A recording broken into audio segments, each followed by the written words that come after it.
नमस्कार, आप देख रहे हैं जेके 24/7 न्यूज। मैं हूं आपके साथ राजेश कुमार। वक्त हमारे खास कार्यक्रम ग्लोबल ब्रेकिंग का, जहां पर हम आपके लिए दुनिया भर से तमाम बड़ी खबरें लेकर आते हैं। एक्सपर्ट हमारे साथ जुड़ते हैं, उनसे खबर के हर एंगल को समझने समझाने की कोशिश करते हैं। तो कार्यक्रम की शुरुआत इस वक्त की बड़ी खबर के साथ।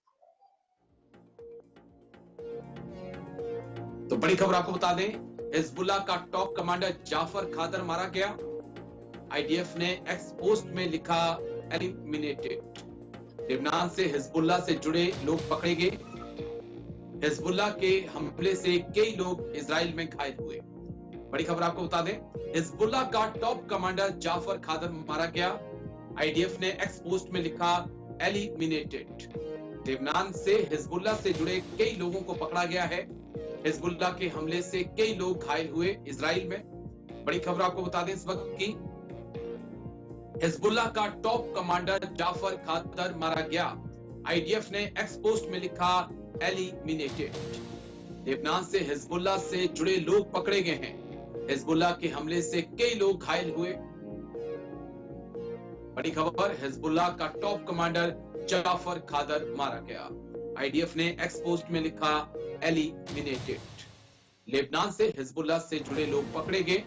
बड़ी खबर आपको बता रहे हैं, हिजबुल्लाह के हमले से कई लोग घायल भी हुए हैं इजराइल में। यानी कि हिजबुल्लाह और इजराइल के बीच टेंशन चरम पे है। इसी बीच जाफर खादर, जो कि हिजबुल्लाह का कमांडर है, उसे भी आईडीएफ ने मार गिराया है।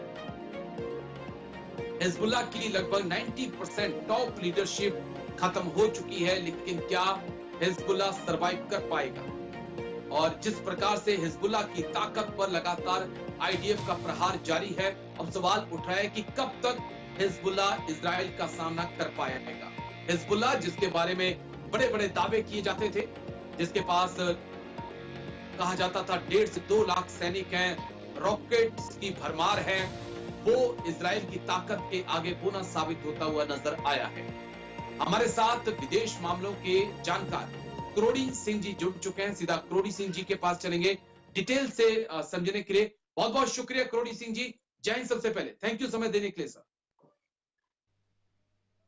शुक्रिया। करोड़ी सिंह जी, हिजबुल्लाह को हम कैसे देखें आज, क्योंकि पिछले कई दिनों से हिजबुल्लाह के खिलाफ इजराइल का एक बड़ा ऑपरेशन चल रहा है। इस ऑपरेशन से पहले कहा जाता था कि हिजबुल्लाह को हमास मत समझिए, हिजबुल्लाह के पास 1.5, 2, 2.5 लाख लड़ाके हैं, हजारों लाखों रॉकेट्स हैं, मिसाइल हैं, ड्रोन है। हिजबुल्लाह ना जाने क्या तबाही इजराइल में मचा देगा।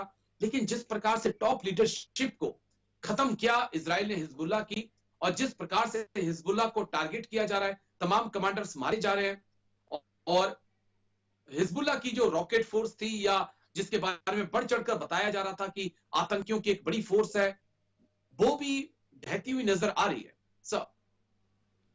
देखिए राजेश जी, अगर हम हमास और हिजबुल्लाह की तुलना करें तो हमास की तुलना में हिजबुल्लाह बहुत ही बड़ा और मजबूत संगठन था, जिसका इजराइल से 2006 में भी लड़ाई हो चुकी थी। और उस समय भी इजराइल ने डिस्प्रपोर्शनेट फोर्स यूज की थी और एक डॉक्ट्रिन डिवाइस किया था, जिसका नाम है दहिया डॉक्ट्रिन, हिजबुल्लाह के अगेंस्ट में। वो दहिया जो प्लेस है वहां पे लेबनान में, वहां से जहाँ ऑफिस था हिजबुल्लाह का। तो हिजबुल्लाह हमास की लड़ाई तो बाद में अभी हुई है, लेकिन हिजबुल्लाह से तो पहले से अदावत दोनों की चल रही थी और मजबूत संगठन था। लेकिन इजराइल की जिस तरह की रणनीति है, सैन्य शक्ति है, और उस सैन्य शक्ति का जिस तरह से ब्रिटेन और अमेरिका का समर्थन है, तो और तकनीकी दृष्टि से इजराइल कहीं आगे है। तो इजराइल निश्चित रूप से हिजबुल्लाह से ज्यादा मजबूत है, रणनीति की दृष्टि से, जासूसी की दृष्टि से, और सैन्य साजो सामान और सेना की दृष्टि से। तो निश्चित रूप से इजराइल का अटैक तो हिजबुल्लाह पे भारी पड़ेगा ही, लेकिन हिजबुल्लाह भी रेजिस्टेंट कर रहा है और अभी भी इजराइल में अटैक किया है उन्होंने, और इसीलिए इजराइल भी बहुत परेशान है उससे। और इजराइल ने इसीलिए पुतिन से अपील की है कि आप मध्यस्थता कीजिए हमारे बीच में। जिस तरह से जेलेंस्की प्रधानमंत्री मोदी से और इंडिया से बात कर रहे हैं कि आप मध्यस्थता कीजिए, उसी तरह से इजराइल ने भी पुतिन से कह रहे हैं कि आप मध्यस्थता कीजिए, क्योंकि इजराइल पे अमेरिका का भी दबाव है, क्योंकि अमेरिका और इजराइल के दोनों के अगेंस्ट में विश्व जनमत होता लग रहा है, क्योंकि ये एस्कालेट हो रहा है। केवल गजा और इजराइल के बीच का तो हमास तक था, वो तो सीमित था, लेकिन अब जिस तरह से एक्सपेंड हो रहा है, क्योंकि लेबनान से बहुत से लोग सीरिया में शरणार्थियों के रूप में जा रहे हैं, तो सीरिया भी इसमें इन्वॉल्व है, यमन भी अप्रत्यक्ष रूप से इन्वॉल्व है, और ईरान तो ऑलरेडी इन्वॉल्व हो ही गया है। और ईरान और टर्की हैं, उनके पास ड्रोन टेक्नोलॉजी बहुत अच्छी है। तो मुझे लगता है कि ईरान वगैरह ड्रोन वगैरह निरंतर रूप से हिजबुल्लाह को सप्लाई करते रहेंगे, तो एकदम से हिजबुल्लाह को मुझे नहीं लगता कि खत्म कर पाएंगे। इसमें कुछ समय और लगेगा, लेकिन और समय लगेगा तब तक अमेरिका में क्या स्थिति बनती है वो भी निर्धारित करेगा। क्योंकि अगर ट्रंप आते हैं तो वो उन्होंने कहा है कि मैं युद्ध को समाप्त कर दूंगा, आते ही केवल निर्वाचित होते ही कर दूंगा। कमला हैरिस का क्या दृष्टिकोण होता है, लेकिन अमेरिका निश्चित रूप से इजराइल को खत्म नहीं होने देगा या कमजोर नहीं पड़ने देगा, इजराइल का समर्थन करेगा। ये अमेरिका के भी अस्तित्व का सवाल है विश्व में वर्चस्व बनाए रखने के लिए। लेकिन अगर ऐसा नहीं करता है तो अमेरिका का वर्चस्व भी खत्म होगा। तो किसी भी रूप में इजराइल को कंट्रोल करना तो बड़ा मुश्किल है। करोड़ी सिंह जी की राष्ट्रपति जो कोई आए, आखिरी फैसला पेंटागन ही लेगा कि कब तक इजराइल को समर्थन देना है और कैसे दुनिया को चलाना है, क्योंकि राष्ट्रपति कोई भी आए, मुझे लगता है कि फैसला पेंटागन का ही मायने रखता है। मैं लौटता हूं सर आपके पास, एक और बड़ी खबर आ रही है, उसके बाद मैं आपके पास आऊंगा। एक और बड़ी खबर इस वक्त की आपको बता दें, चीन बना रहा रहस्यमयी एयरक्राफ्ट कैरियर, अमेरिका को हर तरफ से घेरने की तैयारी में चीन। एयरक्राफ्ट कैरियर फुजियान बना चुका है चीन। अमेरिका के पास 14 के आसपास एयरक्राफ्ट कैरियर हैं, चीन के पास 3 हैं। चीन बना रहा रहस्यमयी एयरक्राफ्ट कैरियर, अमेरिका को हर फ्रंट पर घेरने की तैयारी में चीन। एयरक्राफ्ट कैरियर फुजियान बना चुका है चीन। अमेरिका के पास 11 एयरक्राफ्ट कैरियर हैं, चीन के पास 3 हैं, और फुजियान को भी ट्रायल के लिए उतारा गया है। लेकिन अब खबरें ऐसी आ रही हैं कि चीन कुछ और एयरक्राफ्ट बनाना चाहता है ताकि समुद्र में अमेरिका को चुनौती दी जा सके। विदेश मामलों के जानकार करोड़ी सिंह जी लगातार हमारे साथ बने हुए हैं। करोड़ी सिंह जी, चीन के पास फिलहाल सबसे बड़ी थल सेना है, चीन के पास सबसे बड़ी नौसेना है, वायुसेना पर लगातार वो काम कर रहा है, लेकिन कहा जाता है कि चीन के पास सबसे बड़ी नौसेना है लेकिन फायर पावर नहीं है। फायर पावर में अमेरिका ही उससे आगे है, और इसका मेन कारण जो है एयरक्राफ्ट कैरियर है। क्या चाइना अब लगातार उस दिशा में काम कर रहा है जहां पर चीन अमेरिका की फायर पावर को चुनौती दी जा सके? और अगर ऐसा होता है तो ये अमेरिका के लिए भी, दुनिया के लिए कितना बड़ा चैलेंज होगा जब 2 सुपर पावर अपनी शक्ति का प्रदर्शन दुनिया में करने लगेंगे? सब देखिए राजेश जी, जब से शी जिनपिंग सत्ता में आए हैं उस समय से उनका मुख्य फोकस रहा है, एक तो नेशनल चाइना के राष्ट्रवाद को मजबूत करना, और दूसरा सेना का आधुनिकीकरण करना और सेना को आधुनिक साजो सामान से लेस बनाना करना। तो इसको आप और हम जब बातचीत करते हैं तो अमेरिका और चाइना के रिश्तों को देख के कहते हैं कि चाइना अमेरिका को कंटेन करना चाहता है। जैसे भारत अगर अपनी सेना को मजबूत करता है, सैन्य शक्ति को मजबूत करता है, तो हम ये कहते हैं कि पाकिस्तान पे दबाव बना रहा है भारत। ऐसा नहीं है, हर देश अपनी सेना को मजबूत बनाना का प्रयास करता है, क्योंकि उनकी सुरक्षा का ये बहुत बड़ा हिस्सा है। और अगर कोई देश अपनी सैन्य शक्ति को बढ़ाता है तो दूसरा देश स्वाभाविक रूप से एक भाव डेवलप करता है कि ये हमारे अगेंस्ट में हो सकती है। तो इस तरह से गुणात्मक दृष्टि से सैन्य साजो सामान बढ़ता है दुनिया में, और जो विकास की तरफ रिसोर्सेज जाने चाहिए वो नहीं जाते हैं। तो अमेरिका निश्चित रूप से चीन से सैन्य दृष्टि से बहुत आगे है, क्योंकि दुनिया में लगभग $2.4 ट्रिलियन पर ईयर खर्च होता है सेना पे, उनमें से 39% अमेरिका अकेला खर्च करता है। तो अमेरिका की तुलना में चाइना का सैन्य खर्चा है वो कम है। अमेरिका से के तुलना में आधुनिकीकरण में चाइना पीछे है। लेकिन निश्चित रूप से चाइना एस्पायर कर रहा है कि दुनिया का नेतृत्व दें, और अमेरिका ये सोचता है कि अगर चाइना एस्पायर कर रहा है दुनिया का नेतृत्व दें तो अमेरिका का वर्चस्व स्वाभाविक रूप से कम होगा। अमेरिका अपना वर्चस्व कम होता नहीं देखना चाहता, तो इसलिए चाइना को वो स्वाभाविक रूप से राइवल मानता है। तो अमेरिका की जो रणनीति है उसमें चीन और रशिया को वो राइवल की कैटेगरी में रखते हैं, और ईरान और नॉर्थ कोरिया को वो रोग स्टेट कहते हैं। तो ये तो वहां की रणनीति का हिस्सा है कि चाइना कभी चुनौती बन सकता है। भारत को चुनौती नहीं मानते हैं। भारत को अमेरिका ये मान के चलता है कि भारत एक क्षेत्रीय पावर बने और भारत का एक इंडो पैसिफिक रीजन में नेतृत्व हो और अमेरिका का सहयोगी बना रहे। क्योंकि 2020 में जो वहां का व्हाइट हाउस का डॉक्यूमेंट है उसमें स्पष्ट रूप से कहा है कि भारत के राइज को हमें सपोर्ट करना चाहिए, भारत को एक क्षेत्रीय नेतृत्व के रूप में मजबूत करना चाहिए। तो अमेरिका की रणनीति अलग अलग देशों को लेके अलग अलग है। तो चाइना की तुलना में अमेरिका बहुत आगे है, लेकिन चाइना निश्चित रूप से अमेरिका को चुनौती देने की तरफ बढ़ रहा है। जी राजेश जी। और ये एक बड़ा चैलेंज है। चलिए मैं लौटता हूं आपके पास, एक और बड़ी खबर आ रही है सर, उसके बाद मैं आपके पास आता हूं। इस वक्त की एक और बड़ी खबर आपको बता दें। बड़ी खबर इस वक्त की, अमेरिका ने ईरान को दे डाली सबसे बड़ी चेतावनी। दोबारा हमला किया तो इजराइल को रोक नहीं पाएंगे। इजराइल पर हमले की तैयारी कर रहा ईरान। ईरान ने इजराइल के बाद अमेरिका को भी धमकी दी है। अमेरिका ने ईरान को दे डाली सबसे बड़ी चेतावनी।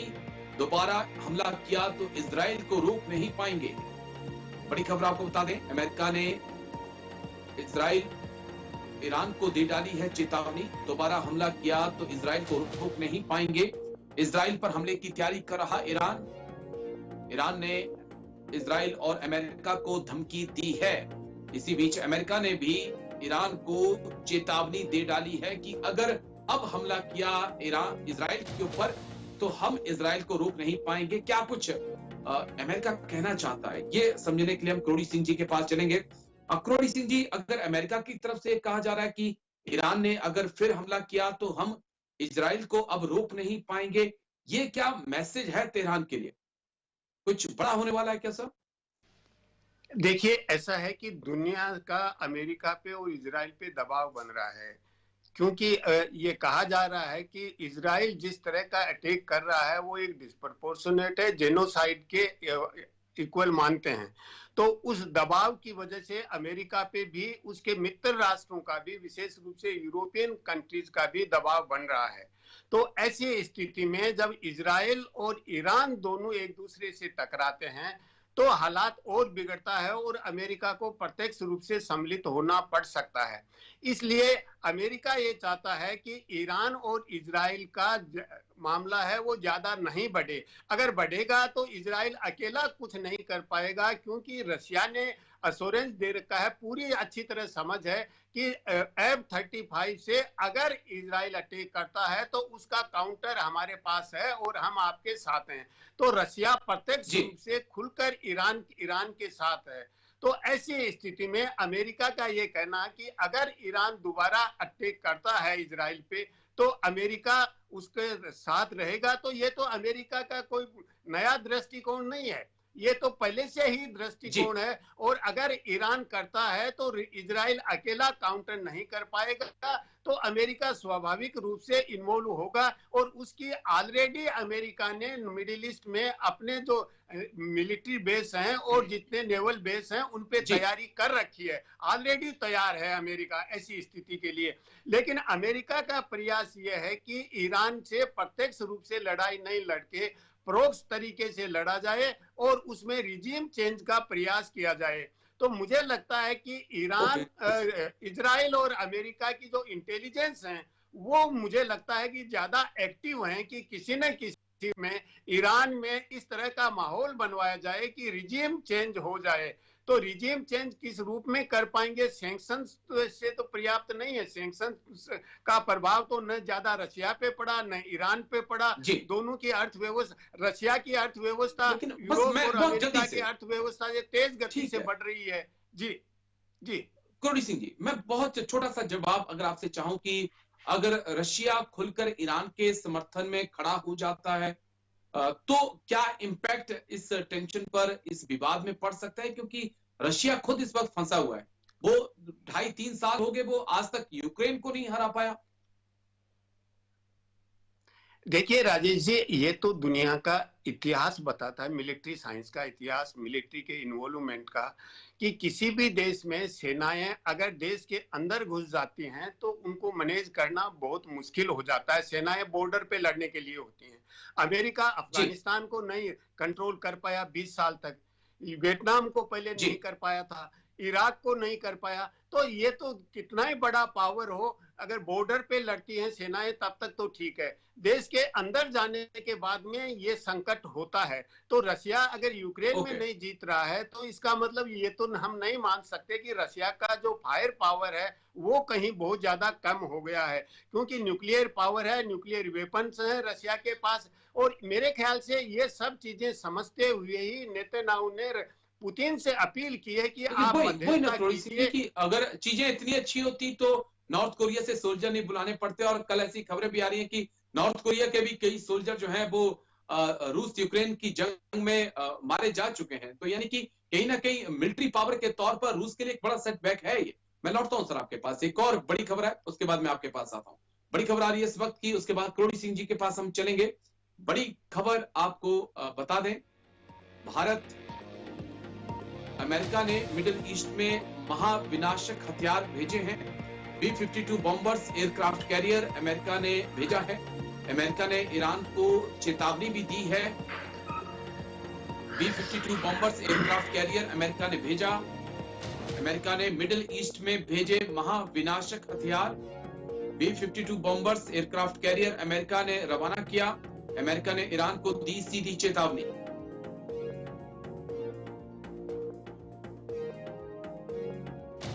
अगली खबर ले लो। अमेरिका ने मिडिल ईस्ट में भेजा एयरक्राफ्ट कैरियर, B-52 बॉम्बर्स को भी रवाना किया। अमेरिका ने ईरान को दी सीधी चेतावनी। B-52 bombers aircraft carrier America ने रवाना किया। इसी बीच एक और बड़ी खबर आपको बताएंगे।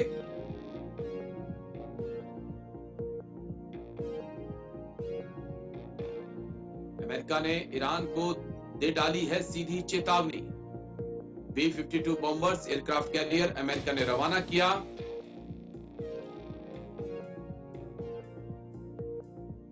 भारत कनाडा के बीच बढ़ रही है टेंशन।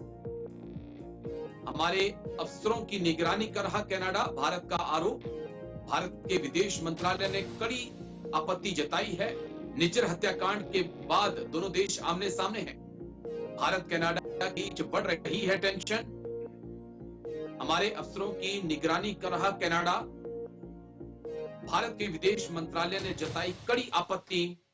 निज्जर हत्याकांड को लेकर आमने सामने भारत और कनाडा। जल्दी से करोड़ी सिंह जी के पास हम चलेंगे, विदेश मामलों के जानकार। करोड़ी सिंह जी लगातार हमारे साथ बने।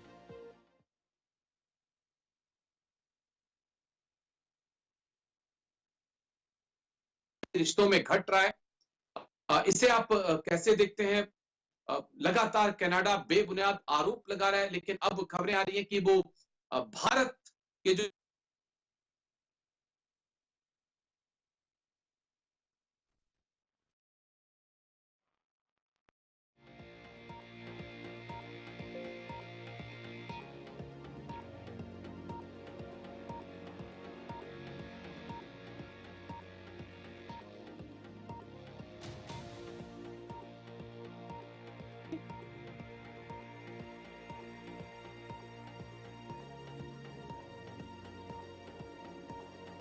करोड़ी सिंह जी, आप सुन पा रहे हैं मुझे?